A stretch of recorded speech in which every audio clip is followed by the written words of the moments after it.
നമുക്ക് വളരെയധികം വെറുപ്പുള്ളതും ഒട്ടും ഉൾക്കൊള്ളാൻ കഴിയാത്തതുമായിട്ടുള്ള കാരണങ്ങളോടാണ് നമുക്ക് ഭയം തോന്നുന്നത്, അല്ലേ? അതായത് ആ സംഭവം എൻ്റെ അടുത്തേക്ക് വന്നു കഴിഞ്ഞാൽ എന്താണ് സംഭവിക്കുക എന്നുള്ള ഭയം. അതേപോലെ തന്നെ താൻ ഏറ്റവും അധികം വെറുക്കുന്നതാണ്, ഒരിക്കലും അത് തനിക്ക് അടുത്തേക്ക് വരരുത് എന്ന് ചിന്തിക്കുന്ന ആളുകളുമുണ്ട്. അപ്പോൾ നമ്മൾ ഏറ്റവും അധികം വെറുക്കുന്ന, ഏറ്റവും അധികം ഉൾക്കൊള്ളാൻ കഴിയാത്ത സംഭവങ്ങളോട് നമ്മൾ ഭയം പ്രകടമാക്കുന്നത്. അപ്പോൾ ഈ സ്ത്രീകളിലുള്ള ചില ഭയങ്ങളെ പറ്റിയാണ് ഞാൻ നിങ്ങളോട് പറയുന്നത് കേട്ടോ. വീഡിയോ ഇഷ്ടപ്പെടുകയാണെങ്കിൽ ഒരു ലൈക്ക് ഇട്ടേക്കുക.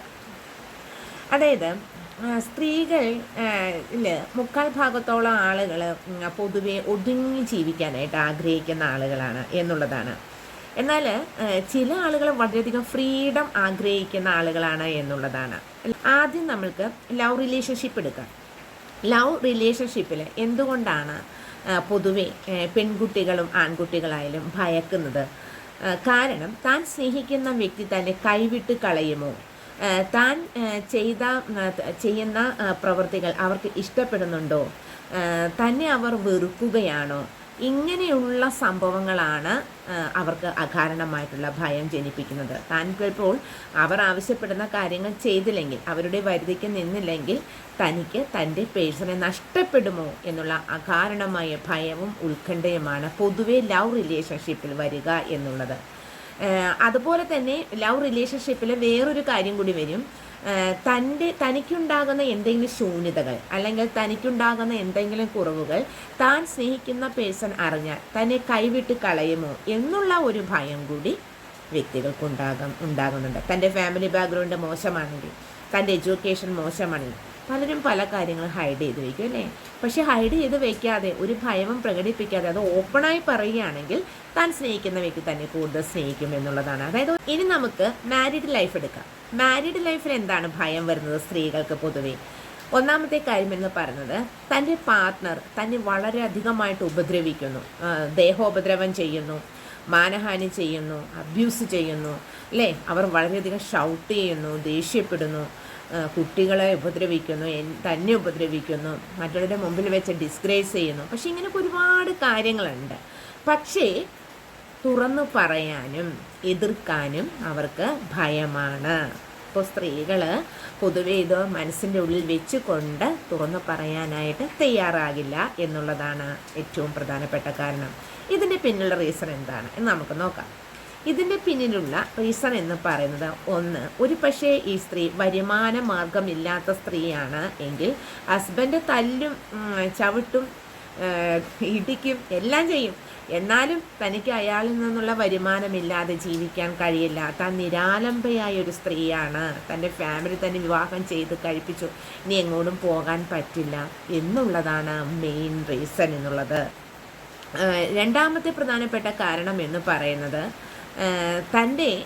തനിക്കുള്ള ഒരു പ്രൊട്ടക്ഷൻ, അതായത് തനിക്കൊരു ഷെൽട്ടർ, തൻ്റെ ഭർത്താവിൻ്റെ കൂടെയാണ് ഒരു ഷെൽട്ടർ. താൻ വിവാഹം കഴിച്ചു, കുട്ടികളായി, ഇനി പോകാനായിട്ട് ഒരു ഇടമില്ല എന്നുള്ളതും ഇവർക്ക് അകാരണമായ ഭയം ഉളവാക്കുന്നു എന്നുള്ളതാണ് രണ്ടാമത്തെ കാരണമായിട്ട് നമ്മൾ കണക്കാക്കുന്നത്.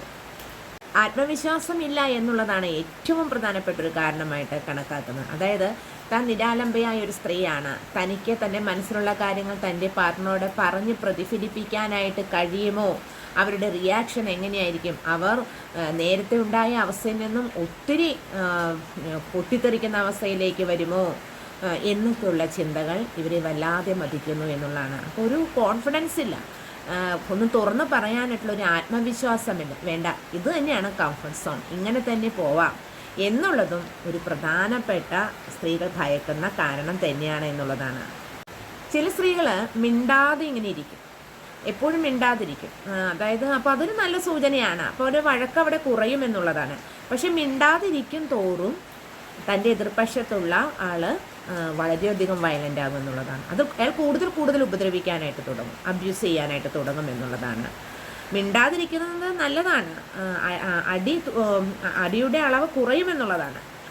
പക്ഷേ കുറച്ചെങ്കിലും നമ്മൾ ഷൗട്ട് ചെയ്താൽ മാത്രമാണ് അയാൾ ഒതുങ്ങുകയുള്ളൂ എന്നുള്ളതാണ്. കാരണം നമ്മൾ മിണ്ടാതിരിക്കുമ്പോൾ നല്ലൊരു സൂചനയായിട്ട് കരുതിക്കൊണ്ട് അയാൾ കൂടുതൽ പ്രൊവോക്കേറ്റഡ് ആകാനാണ് സാധ്യത എന്നുള്ളതാണ്.